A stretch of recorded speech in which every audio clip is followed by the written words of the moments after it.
Shri Venkateswara gold తాకట్టులో ఉన్న మీ బంగారాన్ని విడిపించి కొనబడును.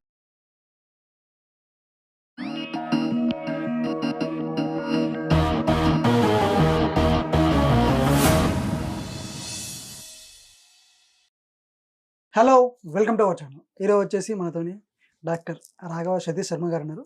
ఆయనతో మనం మాట్లాడదాం. సార్ నమస్తే సార్. శుభాశీస్సులు నాన్న. ఎలా ఉన్నారు గురుగారు?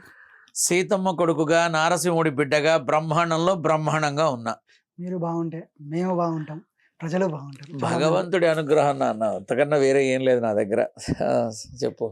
చాలా రోజుల తర్వాత మా స్టూడియోకి వచ్చినందుకు థ్యాంక్స్. పిలువగానే వచ్చినందుకు అంటే చాలా రోజులైంది కదా మన ముఖాముఖి. అవును.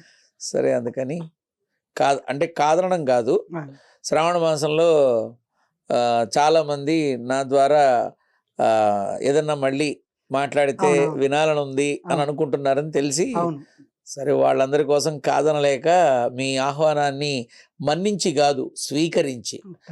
ఆహ్వానం మన్నించడం అంటే మీరేదో అడిగారు నేనేదో పెద్ద తోపు అని అర్థం వస్తుంది. నేను మన్నించడాలు ఇట్లాంటివి పెట్టుకోను. స్వీకరించి అంటే ఆప్యాయత అభిమానాలకి సరైన పదం స్వీకరించి అని. సో ఎంతో ఆప్యాయంగా నువ్వు పిలిచావు, అంతే అభిమానంతో నేను వచ్చా. ఇంకోటి ఏంటంటే మీ రాక కోసం మా స్టూడియో వాళ్ళు కూడా చాలా మంది వెయిట్ చేస్తూ ఉంటారు. అరే ఎప్పుడు వస్తారు అని.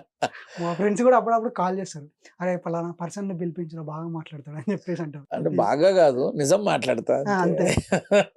I'm very thankful. మీ అందరూ కూడా నేను రావాలని కోరుకోవడం అంటే ఐఎమ్ లక్కీ.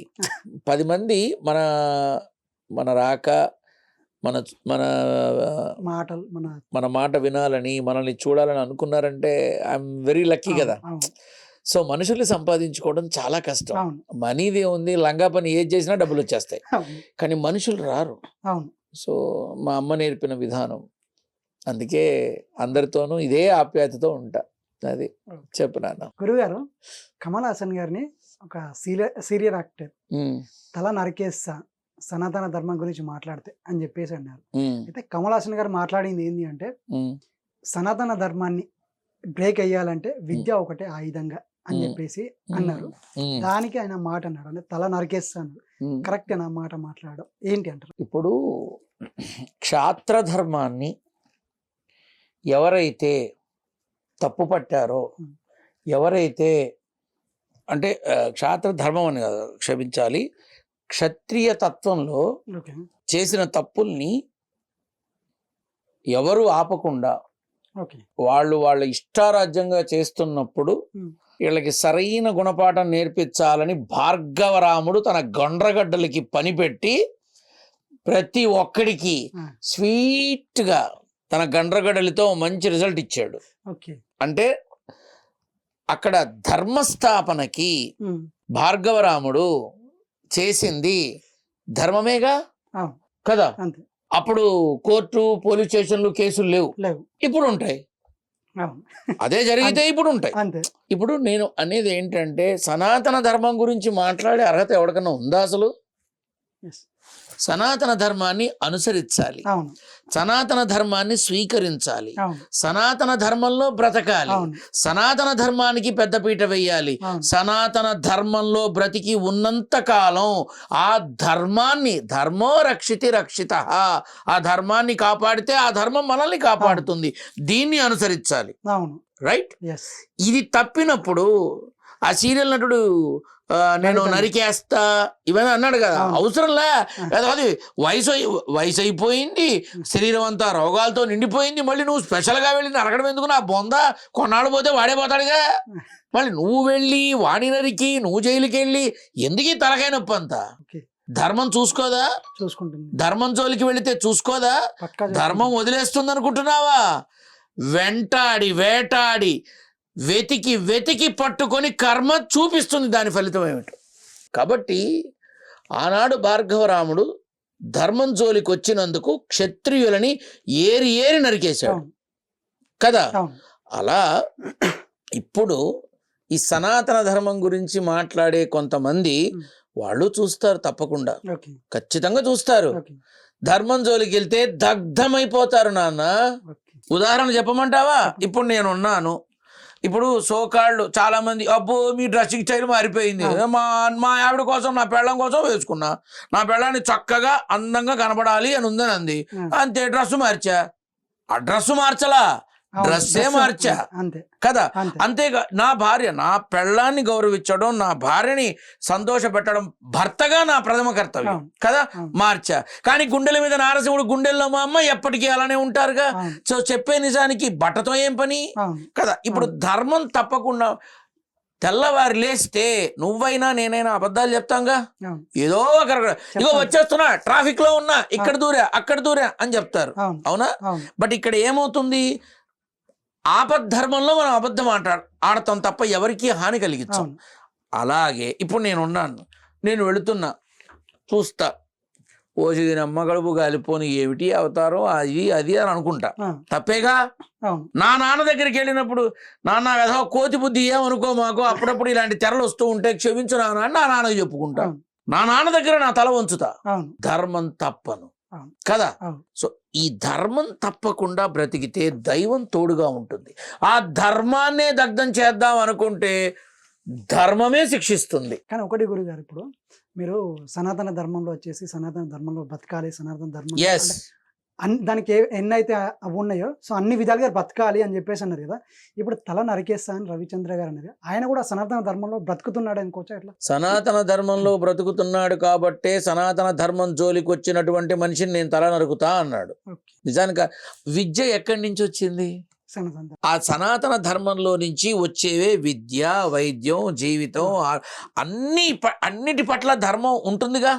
అన్నిటి పట్ల ధర్మం అంటే సనాతన ధర్మంలో విద్య ఒక భాగం అయింది, అక్కడ సపరేట్ కాదు కదా. ఇప్పుడు విద్య అనేది మొదలు పెడితే ఫస్ట్ ఏం రాయిస్తారు, ఎందుకు దానికి పసుపు పూస్తారు, ఎందుకు దానికి ఓంకారం రాస్తారు? ధర్మమేగా. ఆ ధర్మాన్ని పక్కన పెట్టి విద్య అంటున్నావు, అసలు విద్య వచ్చిందే అక్కడి నుంచి. అటువంటిప్పుడు నువ్వు ఎలా పక్కన పెడతావు? ఏలా పుర్రెకో బుద్ధులు. ఈ మధ్య వయసు వస్తున్న కొద్దీ కొంతమంది సీనియర్ నటుల్లో ఎక్కువ నటీమణులని నేను అనను, ఎందుకంటే నేను వినలేదు, ఇంకా విన్నానంటే అది కూడా చెప్తా. నటీమణుల్లో వేరే రకంగా వచ్చింది టాపిక్, ధర్మం గురించి రాలా. నటులు కొంతమంది ఏం చేస్తున్నారంటే, నేను చెప్పా తగ్ లైఫ్ ఆడదు అని చెప్పా. తగ్ లైఫ్ ఆడదు ముందే చెప్పా. 25-30 సంవత్సరాల క్రితం తీసిన నాయకుడు సినిమాని అలానే ఇప్పుడు తీసుంటే అద్భుతంగా ఆడేది.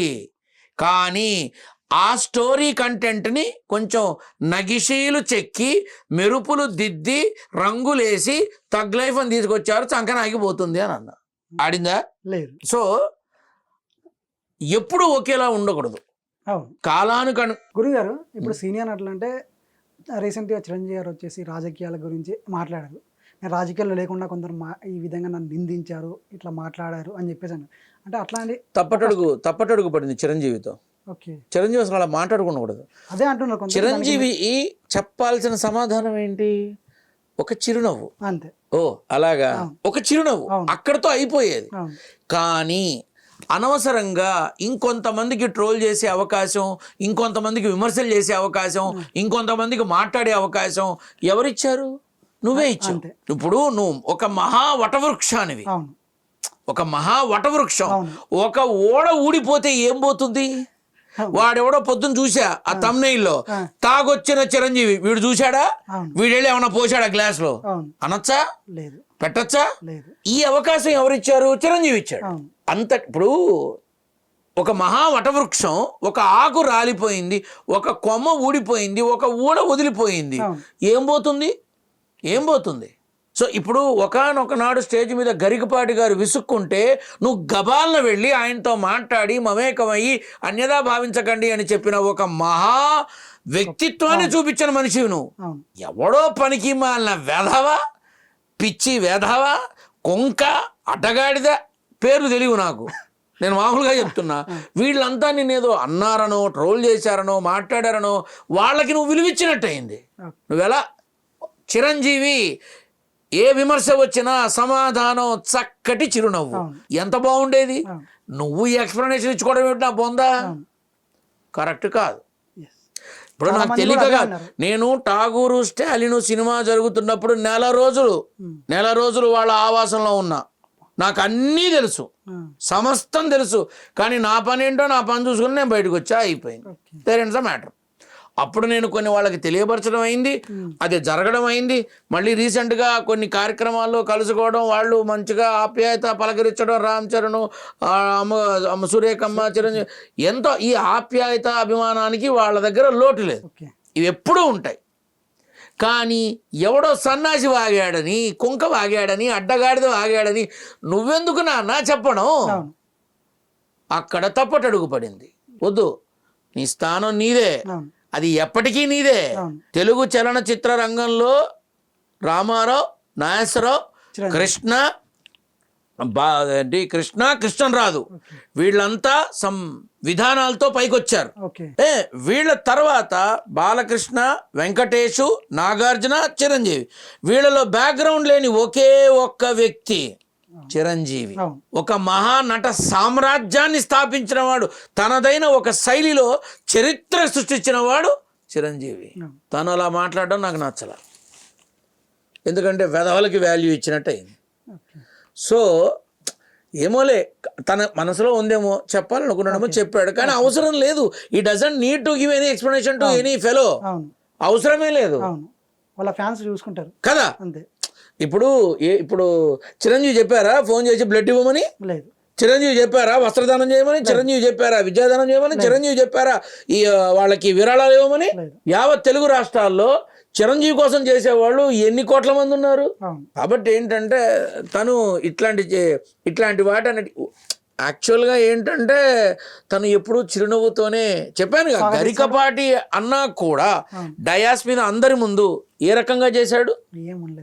ఆలింగనం చేసుకొని చేతులు పట్టుకొని అన్యదా భావించాడు, ఎంత ఆప్యాయత ప్రేమ చూపించాడు కదా. మరి మొన్న దురదృష్టం అంతే, వేరే ఏం లేదు. కాబట్టి ఇప్పుడు కమల్ హాసన్ అయినా సరే మాట్లాడచ్చు అట్లా? లేదు. అవసరమా? మొన్నేమో కన్నడ వాళ్ళ మీద పడ్డాడు, ఇవాళేమో సనాతన ధర్మం మీద పడ్డాడు, రేపు దేని మీద పడతాడో తెలియచావదు. చాదస్తం పెరుగుతూ ఉందనుకో, ఇలాంటి పిచ్చి వాగులు వాగుతూ ఉంటారు. ఇది సహజం. నన్ను కన్న తండ్రి అయినా సరే ఆ వయసు దాటిందంటే నన్ను మాట్లాడుతున్నారుగా. ఎవరైనా సరే నాన్న ఆలోచించాల్సింది ఏంటంటే మనం మాట్లాడే మాట ఎదుటి వాళ్ళ మనసుకి కష్టం కలిగించకూడదు, ఇంతే. ఓకే గురుగారు, థ్యాంక్ యూ. శుభాశీస్సులు అన్న.